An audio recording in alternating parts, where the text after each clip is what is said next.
ध्यानाभ्यास के लिए कृपया अपने नेत्रों को बंद कर लीजिए। हमारा सुख भौतिक पदार्थों में नहीं है, इसलिए भौतिक पदार्थों को देखना जानना नहीं है। पांचों इंद्रियों में एक चक्षु इंद्री को ही बंद करने की हमको सुविधा है। उसी सुविधा का उपयोग कर अपने नेत्रों को बंद रखिए और अपना मुख अपनी ओर कीजिए। बंद नेत्रों से हम अपनी चेतन काया का अनुभव करते हैं, अपने अमूर्त शरीर का, और हमारा ध्यान इसके किसी भाग पर ही आता है। संपूर्ण काया का संसार अवस्था में भेदन नहीं होता है, इसलिए हमें अपने इसके किसी भाग पर ही अपने ध्यान को लाना है। मोक्ष मार्ग का इतना ही स्वरूप है कि हम अपने कतिपय प्रदेशों से अपना अनुभव करें, अपने ध्यान को अपने किसी भाग पर लाएं, किसी अंग पर लाएं, किसी उपांग पर लाएं। वह भाग छोटा हो या बड़ा हो, संपूर्ण काया का अभी युगपत अनुभव संवेदन नहीं होता है। भौतिक संसाधनों से हम उत्तम सुख को नहीं पा सकते हैं। इसके विरुद्ध अपनी चेतन काया ही सुख का यथार्थ स्रोत है, यथार्थ साधन है। वही एक सुख स्वभावी है। अपनी मूर्त को पहचानिए। सिर से पैरों तक ये अपनी मूर्त है, जो परमात्मा स्वरूप है। परमात्मा को कहीं बाहर तलाशना नहीं है, अंतरंग में आप स्वयं ही परमात्मा है। जब अपना परमात्मा मिल जाता है तो बाहर के परमात्मा की वांछा समाप्त हो जाती है। जब सुख का स्वाधीन उपाय मिल जाए तो पराधीन उपाय कौन करेगा। और आपको आपकी ही यथार्थ शरण है। जीव एक उत्तम पदार्थ है, मूर्त काय में अभी रहा है और अंतर्दृष्टि से उसी के बराबर अनुभव में आता है, पर सर्वांग का वेदन अभी नहीं होता है। जितने भी भाग का वेदन हो उस वेदन को करके रहिए। मोक्ष मार्ग इतना ही है कि अपने किसी चिद अंग का अवलंबन ले, चेतन अंग का, चेतन भाग का।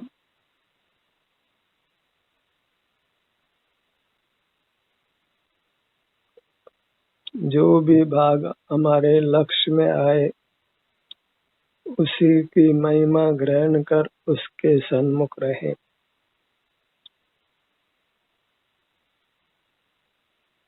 सारा जगत भौतिक संसाधनों पर ही अवलंबित रहता है, परस्पर उसी की प्रेरणा करता है, उसी की चर्चा वार्ता करता है।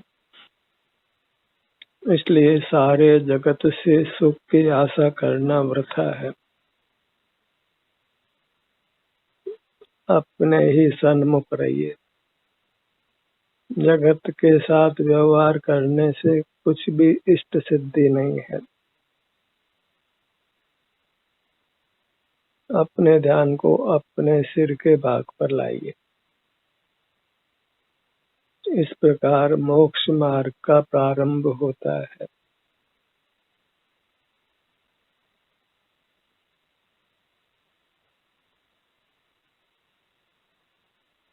चिद शरीर देवाय नमः। अपने मस्तक भाग को मन ही मन नमन करें।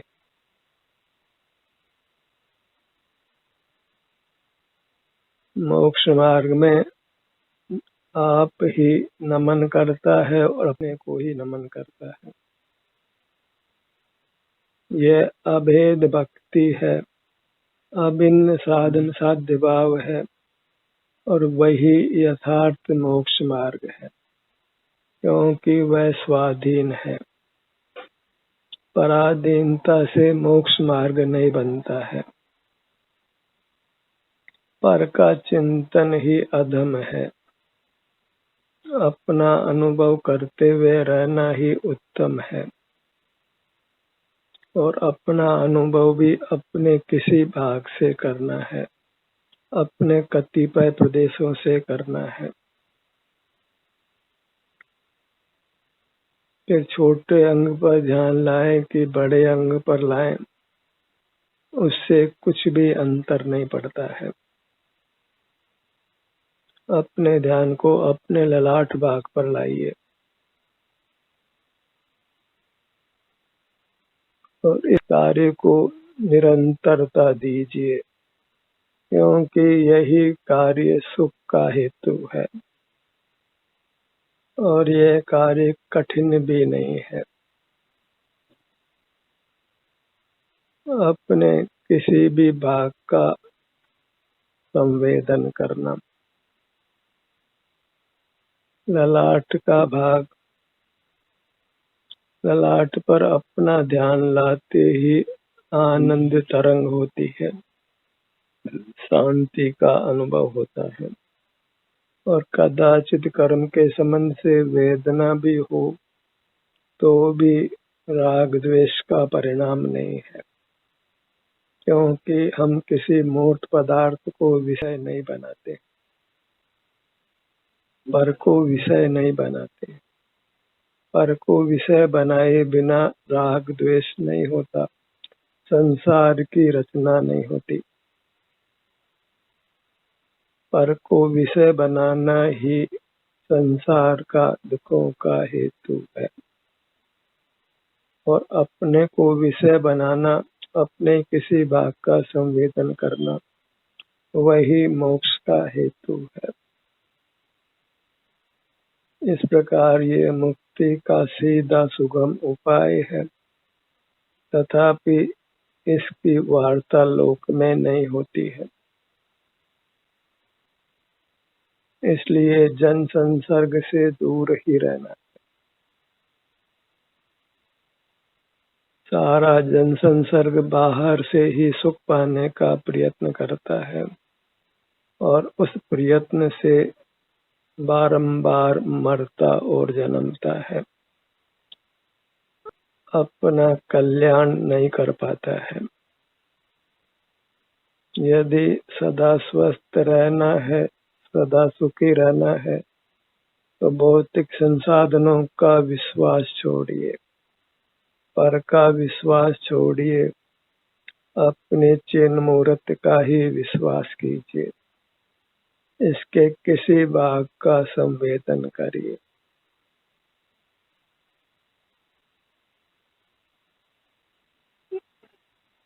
किसी चिद अंग के सन्मुख रहना है, अपने कतिपय आत्म प्रदेशों के ही सन्मुख रहना है और अपने ये आत्म प्रदेश सिर से पैरों तक हैं और बाल गोपाल सबको अपने आत्म प्रदेशों का अनुभव होता है। यह मैं हूँ और मेरे इस शरीर में आराम है, वेदना है, ऐसा सब जीवों को स्वतः अनुभव होता है। किसी अनजाने वस्तु का हम ध्यान नहीं करते हैं। आपको अनुभूत है तो आपका ही अनुभव करना है।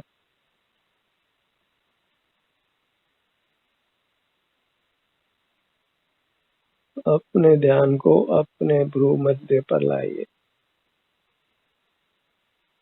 भ्रू मध्य देवाय नमः।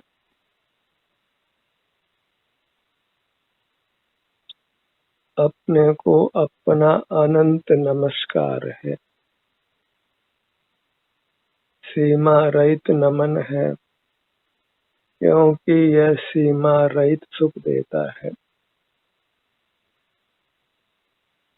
इसी का आश्रय कर हम भवसागर को पार करते हैं। सुख को बाहर भौतिक पदार्थों में नहीं ढूंढना है। भौतिक पदार्थों की चर्चा करना योग्य नहीं है।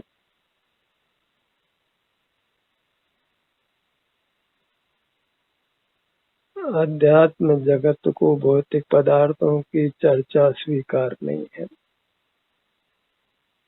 ये आत्मिक सुख लेना है तो आत्मा का ही अनुभव करना है, और वह आत्मा प्राप्त शरीर के आकार उपलब्ध होता है और कतिपय प्रदेशों से ही अनुभव में आता है। अपने ध्यान को अपने बाएं नेत्र पर लाइए।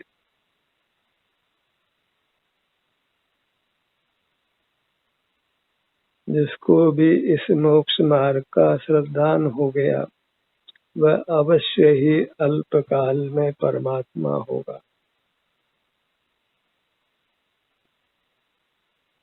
अंतर्दृष्टि कर शांति का अनुभव कर इस मोक्ष मार्ग के बारे में निशंक हो जाना है। अन्य कुछ भी कांक्षा नहीं करना है, क्योंकि अन्य कुछ भी मोक्ष मार्ग नहीं है। अपनी मूर्त हमको प्राप्त ही है। किसी भागों से इसका हमको अनुभव भी होता है, तो वह अनुभव अपने किसी भाग का आश्रय कर करते रहना है।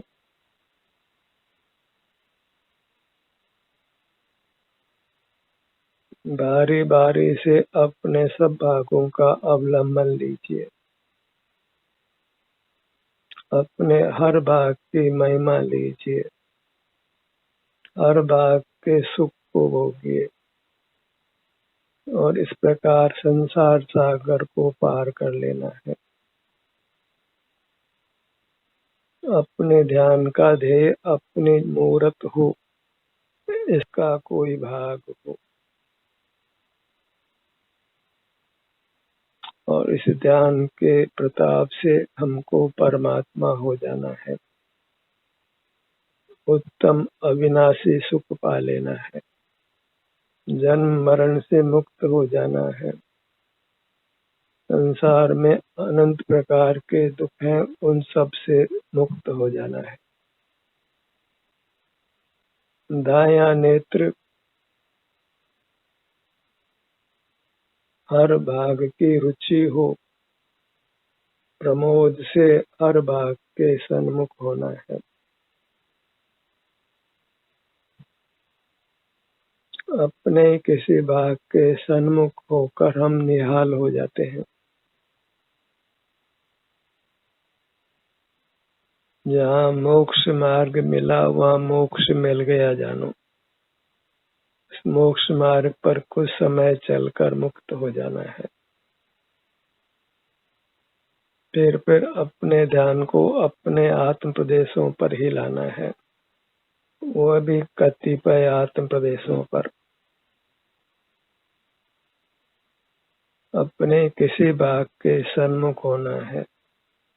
एक भाग से दूसरे भाग पर जाना है, पर अपने सन्मुख ही बने रहना है।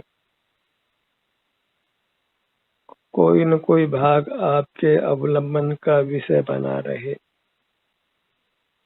निरालंब नहीं रहना है। अपनी मूर्त ही संसार सागर को पार करने के लिए जहाज है, तो अपनी मूर्त को छोड़ना नहीं है। इसे किसी भाग से युक्त रहना है।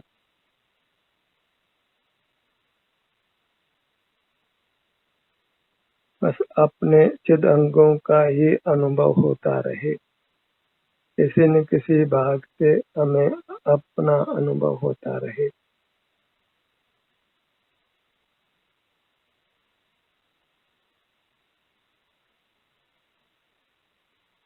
धन्य है वे जीव जिन्होंने अपनी मूर्त के कतिपय देशों का आलम्बन लिया, अपना मुख अपनी ओर करके अतीन्द्रिय सुख का रसपान किया, निर्विकल्प हुए,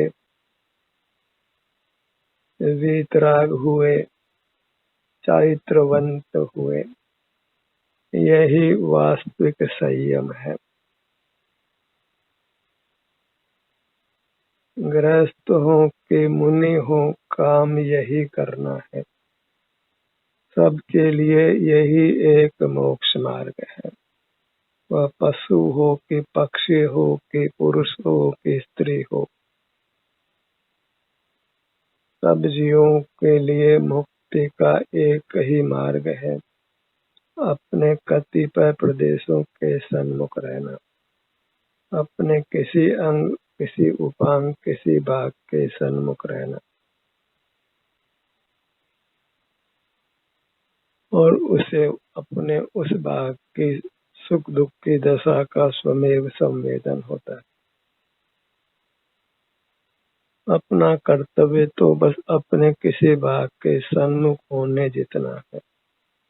फिर जो भी अनुभव हो उसको हमने स्वीकार कर लेना है। उस संबंध में कुछ भी विकल्प करना योग्य नहीं है। अपने ध्यान को अपने बाएं कान पर लाइए।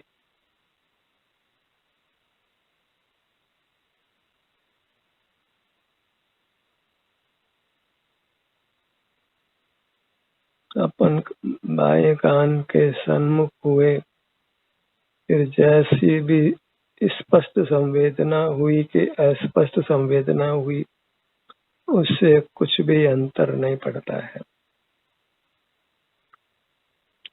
अपने यत्न से किसी भाग के सन्मुख हो जाते हैं।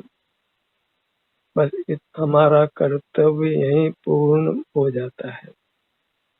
फिर जैसी भी संवेदना हो वह सब मोक्ष मार्ग है।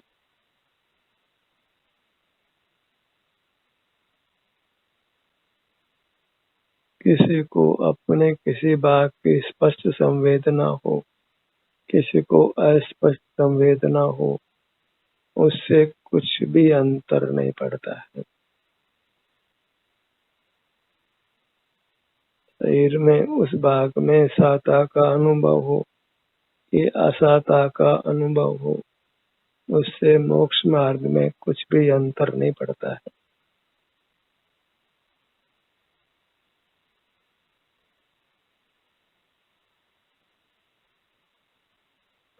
दायां कान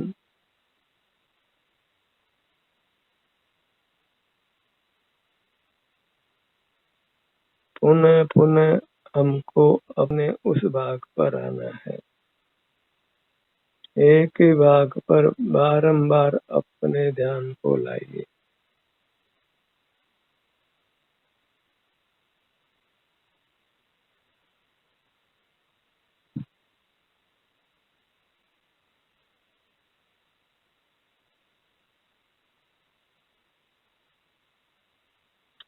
हमारा हर भाग सुख का बना हुआ है और हमें अनंत काल तक उत्तम अविनाशी सुख देने में समर्थ है।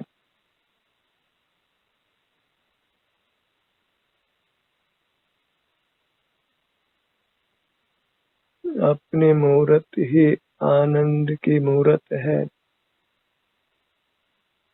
जिस पर हमें आनंद का सर्जन करना है, आनंद को भोगना है।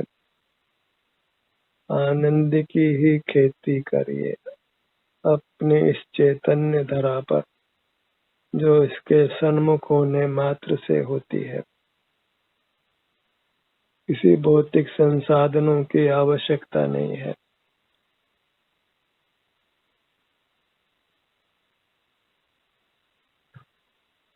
तन धन जन किसी बाह्य पदार्थ की आवश्यकता नहीं है। स्वाधीनता से अपना अनुभव कीजिए, अपने किसी भाग का अवलंबन लीजिए। 。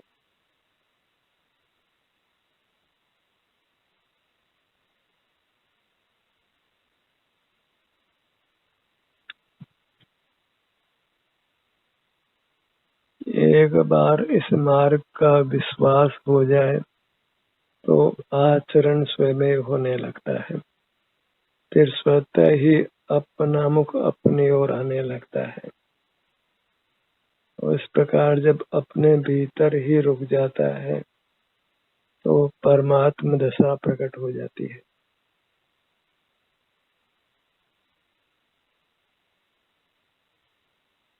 अपने ध्यान को अपने दोनों होठों के भाग पर लाइए।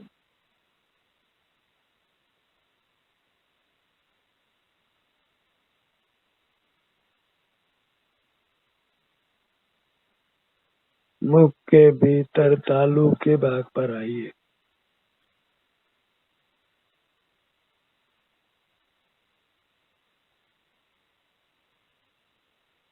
और इस श्रद्धान के बल पर आइए कि यही एकमात्र मोक्ष का मार्ग है, अन्य कोई मोक्ष मार्ग नहीं है।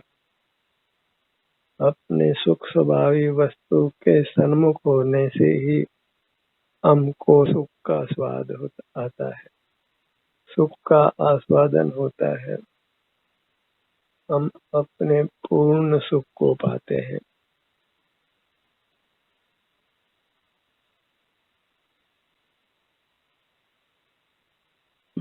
दोनों नथुने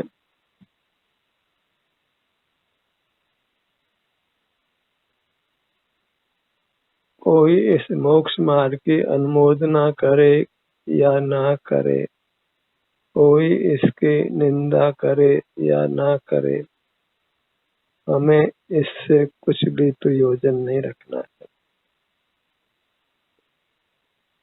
अपनी श्रद्धा के बल पर इस मार्ग पर बने रहना है, किसी से अनुमोदना की अपेक्षा नहीं करना है, किसी से भी इसकी परीक्षा नहीं करानी है, अनुमोदना नहीं करानी है।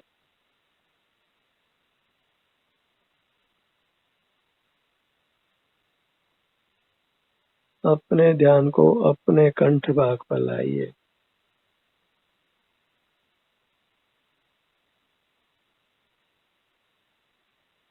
ध्यान के पर्पस से अपना वह भाग जिस पर हम अपना उपयोग लाते हैं, उस समय उसी को आत्मा मानिए,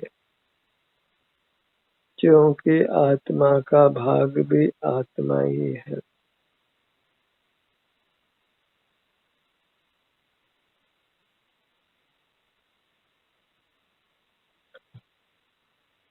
गर्दन का भाग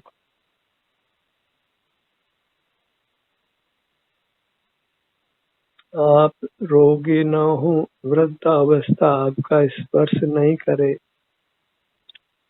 काया का परिवर्तन भी सुख से हो, इस सब के लिए अपने मुहूर्त के किसी भाग से जुड़िए। एक भाग छोड़कर अपने ही दूसरे भाग का अवलंबन लीजिए। अपनी मूर्त ही हमको असीम सुख देने में समर्थ है, बस इसका आलंबन करते हुए रहना है, इसके सन्मुख रहना है।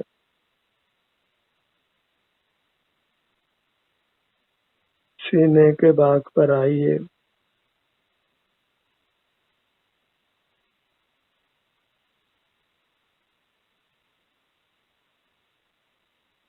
अपने आत्म प्रदेशों से रचित हर भाग के प्रति अतिशय प्रेम रखिए। प्रीति चित्त से ही अपने सन्मुख रहना है। उत्तम शांति को भोगते हुए रहना है।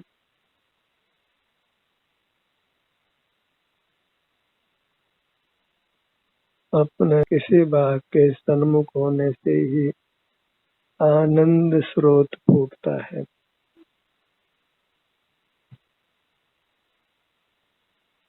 अपने ध्यान को अपने पेट के भाग पर लाइए।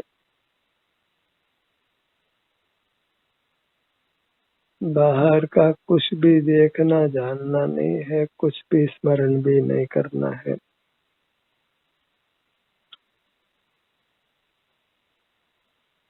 अधिक से अधिक मौन रहना है, नेत्रों को बंद रखना है और अपने ध्यान को अपने अंगों पर ही विचरण कराते हुए रहना है।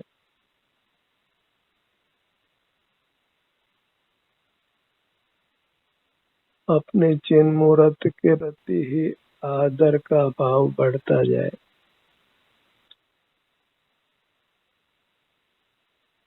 इसी की भक्ति बने रहे, इसी के सन्मुख बने रहे।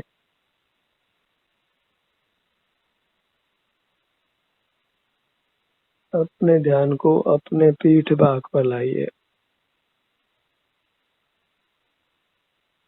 बायां कंधा, दायां कंधा, बाईं कमर, दाईं कमर। बस एक बार अपने सन्मुख रहने की भावना जागृत हो जाए तो फिर परमात्मा दशा दूर नहीं है।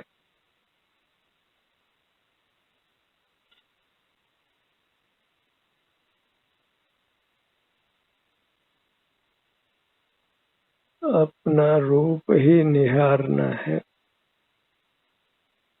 अपने रूप से ही सातिशय प्रीति रखनी है।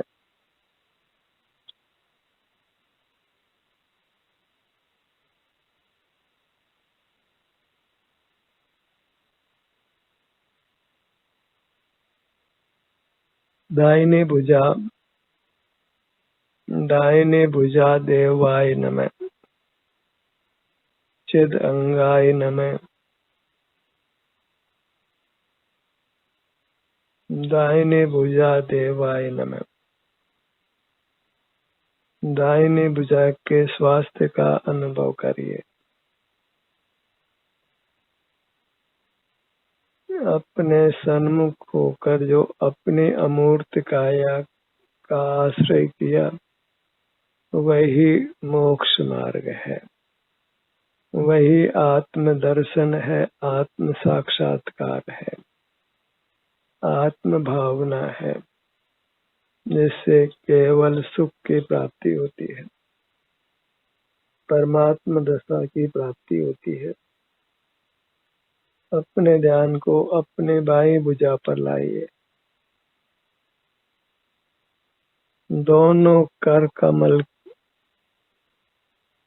हथेलियों की संवेदना का अनुभव करिए। दाहिना पैर, बायां पैर, एक ही लक्ष्य हो कि हमको अपना अनुभव अपने कतिपय प्रदेशों से करना है, अपने किसी अंग उपांग के आश्रय से करना है। छोटे से छोटे भाग का आश्रय कर हम मोक्ष मार्ग पर चल सकते हैं। दाहिनी भुजा की छोटी अंगुली, अनामिका, मध्यमा, तर्जनी, अंगूठा, इस प्रकार अपने हर अंगों पर अपने ध्यान को बारी बारी से लाइए। अंतर में ही विचरण करते हुए रहिए। इस प्रकार हमने परमात्मा पद को पा लेना है, संसार सागर से पार उतर जाना है। ध्यान का ये सत्र यही समाप्त होता है।